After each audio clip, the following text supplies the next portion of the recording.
India TV YouTube channel को subscribe करें और बेल आइकन दबाएं। बंगाल में आज से फिर ममता राज शुरू होने वाला है। बंगाल में हिंसा के अग्निपथ के बीच ममता बनर्जी तीसरी बार मुख्यमंत्री पद की शपथ लेंगी। सुबह 10:45 पर ममता बनर्जी का शपथ ग्रहण समारोह होगा। हालांकि कोरोना संकट के चलते कुछ ही लोग इस दौरान मौजूद रहेंगे। कोविड प्रोटोकॉल को देखते हुए शपथ ग्रहण समारोह को छोटा रखा गया है, जो 55 मिनट का होगा। ममता बनर्जी सुबह 10:25 पर कालीघाट के अपने घर से शपथ ग्रहण कार्यक्रम के लिए रवाना होंगी। उनके साथ भतीजे अभिषेक बनर्जी होंगे। हालांकि ममता की शपथ के अलावा भी आज बंगाल में बहुत हलचल है। आज नड्डा के बंगाल दौरे का दूसरा दिन है। आज भी वो हिंसा पीड़ित परिवारों से मुलाकात करने वाले हैं। तो दूसरी ओर बंगाल हिंसा को लेकर बीजेपी पूरे देश में धरना प्रदर्शन करने वाली है। पहले ममता बनर्जी के शपथ ग्रहण की बात कर लेते हैं, जो करीब 45 मिनट बाद शुरू हो जाएगा। ममता बनर्जी के शपथ ग्रहण में कुछ ही मेहमान मौजूद रहेंगे। कार्यक्रम में शामिल होने के लिए जिन लोगों को न्योता दिया गया उनमें बंगाल के बीजेपी अध्यक्ष दिलीप घोष, पूर्व मुख्यमंत्री Buddhadeb Bhattacharya, BCCI chief Sourav Ganguly, TMC के महासचिव पार्थ चैटर्जी शामिल हैं। इसके अलावा बीजेपी के नेता मनोज टिग्गा, कांग्रेस नेता अब्दुल मन्नान, प्रदीप भट्टाचार्य और अधीर रंजन चौधरी को भी आमंत्रित किया गया है। पश्चिम बंगाल विधानसभा चुनाव में टीएमसी 292 में से 213 सीटें जीतकर लगातार तीसरी बार सत्ता में आई। बीजेपी को 77 सीटों पर जीत हासिल हुई है।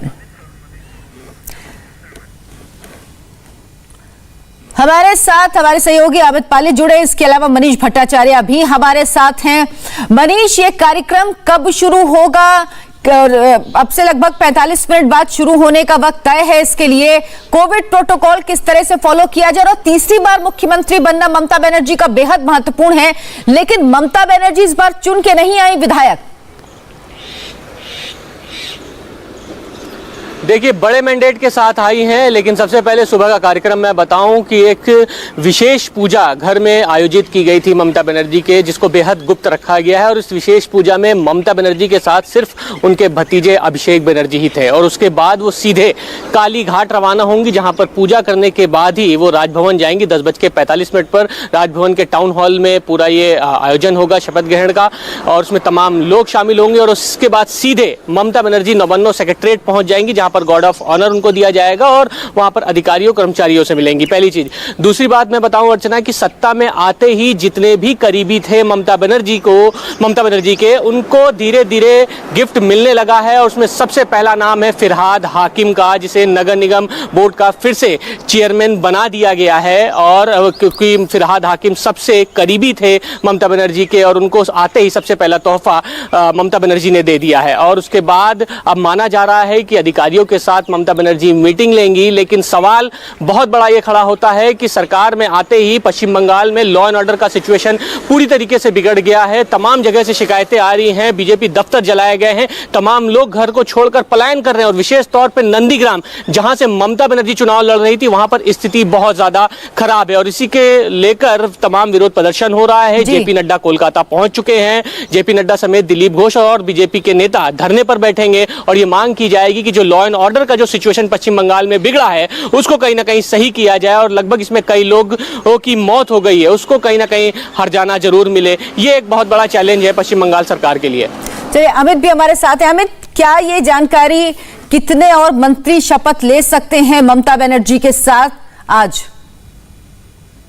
देखिए, मैं आपको बता दूं कि ममता बनर्जी के जो कई मंत्री हैं जिन्होंने चुनाव लड़ा था, मुझे लगता है कि उनको रिपीट जरूर किया जाएगा, जिसमें शोभन देव आते हैं। शोभन देव तो भवानीपुर से ही जीते हैं। इसके अलावा पार्थो चैटर्जी हैं, जो बेहाला पश्चिम से आए हैं, वो तो बनेंगे। इसके अलावा सुब्रत मुखर्जी हैं, वो भी जीते हैं, वो भी आएंगे बालीगंज से। इसके अलावा आपके बॉर्तो बसु हैं, जो दमदम से जीते हैं। इसके अलावा साधन पांडे जो मानिकतला से जीते हैं। तो कुल मिलाकर जितने उनके मंत्री थे जिन्होंने चुनाव लड़ा था, लगभग सभी उसमें से जीत गए हैं, तो उनको तो जगह मिलेगी। और मुझे लगता है कि फिरहाद हकीम जो उनको तो मेयर इसलिए मिल गया क्योंकि वो मेयर थे ही, क्योंकि इलेक्शन थे, इस वजह सस्पेंड कर दिया गया था। एक बार फिर से उनको कोलकाता का मेयर बनाया गया है, तो उनके पास भी जो मंत्रालय है उनको वापस मिलेगा। हालांकि दो जो उनके मंत्री हुआ करते थे, शुभेंदु अधिकारी और राजीव बैनर्जी, जिन्होंने छोड़ दिया था और बीजेपी में आ गए थे, तो उसके बाद मुझे लगता है कुछ और लोगों को मौका मिल जाएगा।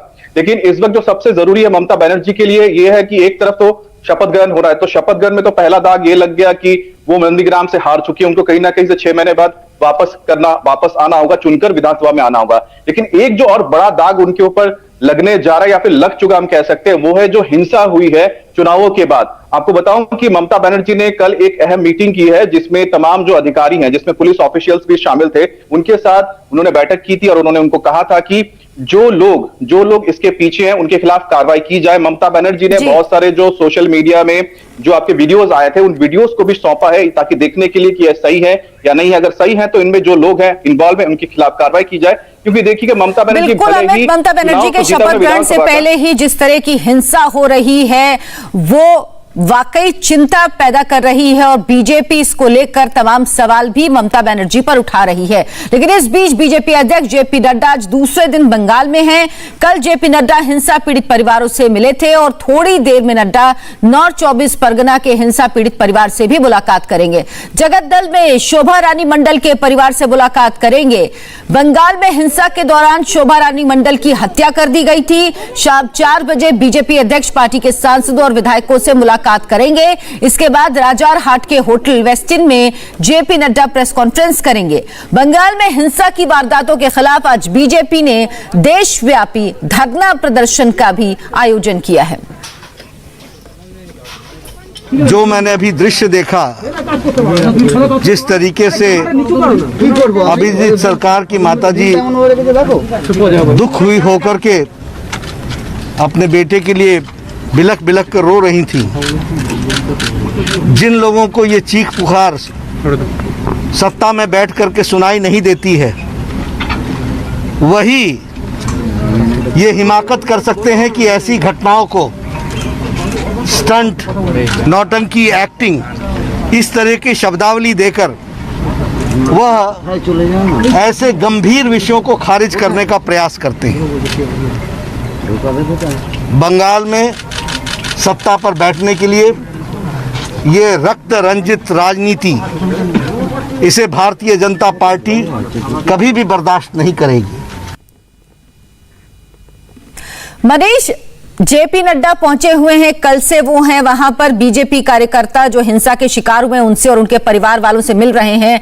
लेकिन वाकई ये सवाल तो ममता बनर्जी और उनकी सरकार पर उठेगा ही कि इस तरीके की हिंसा बंगाल में हो रही है और कुछ भी नहीं कहा गया ममता बनर्जी की तरफ से। तो क्या यह माना जाए कि कहीं ना कहीं ये चुनावी हिंसा अब तक वहां पर चल रही है?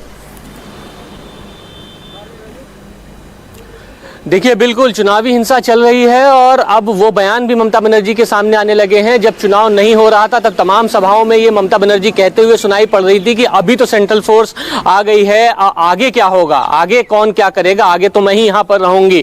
तो ये अंदेशा पहले से ही हो गया था और जैसे ही टीएमसी बड़े मैंडेट के साथ आई, सबसे पहले नंदीग्राम में हिंसा शुरू हुई, हुगली में दफ्तर तोड़ा गया, जलाया गया, नॉर्थ 24 परगना में तमाम बीजेपी दफ्तरों में तोड़फोड़ हुई और अलग अलग इलाकों में इस की घटनाएं सामने आने लगी और कोई भी कुछ कहने को तैयार नहीं। सबसे बड़ी बात यह है कि तमाम शिकायतें थानों में पुलिस अधिकारियों को दिया जा रहा है, लेकिन कोई कुछ कहने को तैयार नहीं है। ममता बनर्जी सबसे पहले जब संबोधन करने लगी अपने घर से तो उन्होंने कोविड प्रोटोकॉल के लिए तमाम लंबी चौड़ी बातें करी, लेकिन लॉ एंड ऑर्डर की जो सिचुएशन बिगड़ रही थी, जो जिम्मेदारी उनके ऊपर है सबसे पहले, उसके लिए कुछ भी नहीं कहा और अब स्थिति बहुत ज्यादा तनावपूर्ण है। और सबसे बड़ी जिम्मेदारी लॉ एंड ऑर्डर के लिए होती है, लेकिन लॉ एंड ऑर्डर को लेकर ममता बनर्जी की तरफ से कुछ भी नहीं कहा गया है और खुद बीजेपी अध्यक्ष पहुंचे हुए हैं पश्चिम बंगाल। लगातार आरोप लगाए जा रहे हैं कि जो ये हिंसा हो रही है उसमें टीएमसी के कार्यकर्ता शामिल हैं। अमित भी हमारे साथ बने हुए, उनके पास भी हम चलेंगे, लेकिन फिलहाल एक छोटा सा ब्रेक, फौरन वापस लौटेंगे।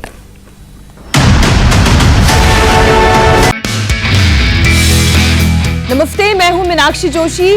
वीडियो और खबरों से अपडेट रहने के लिए India TV YouTube channel subscribe करें, बेल आइकन दबाना ना भूलें। जुड़े रहें इंडिया टीवी के साथ।